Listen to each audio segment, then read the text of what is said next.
Waxing, bleaching, plucking, tweezing, tanning, all these things aren't just for women anymore. Man has taken a page out of the beauty book and is grooming himself to perfection.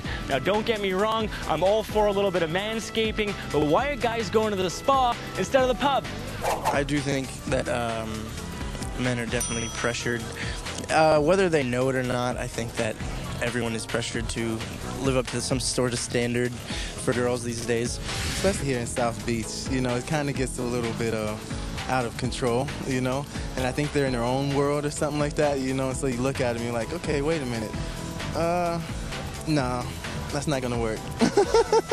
Well, I just work out, go tanning, you know, nothing too extreme, but just to kind of keep my body looking halfway decent.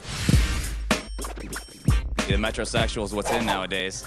You know, you got to take care of yourself. The ladies take care of themselves. Hey, we got to look our best too. Nowadays, I think it's all about having a great body, having a good tan. As you can see, I'm doing pretty poorly with that. But I don't think ladies like the body hair any more than we do.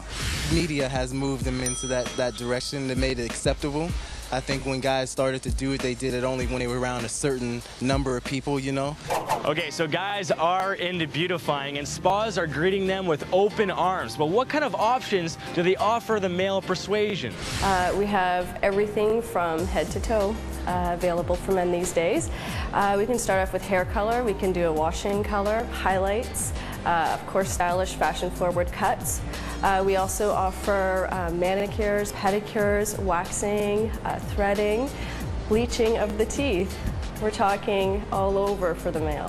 What we do here at Red, which is a hot towel treatment. It's a mini facial. It's a steam towel for men. They relax for a couple minutes under the heat of the towel. We apply a moisturizer, cleanser, and a toner. So how you look translates into how you feel, and that's why we find guys are walking through the door looking for that confidence. Crossing the line, I would say, is like, I think cover-up is, you know, decent sometimes, but like eyeliner and what is going on? These guys that are doing the eyebrow waxing, give me a break, guys. You gotta pluck the unibrow, but you gotta leave the waxing to the women. I actually got my eyebrows waxed yesterday. It sucks. I was born into an Argentine dad who is very hairy. But as bad as you might not want to do, and as bad as you might want to stay in the 80s or the 90s or the early 90s, I should say, and or the 60s, you know, can't do it anymore. Well, after all that, I found out that there's more pressure than ever on men to be, well, pretty, I guess. But there's a line between being well-groomed and becoming a Ken doll. Now, if you excuse me, I need to go rub some aloe on my chest. Thanks.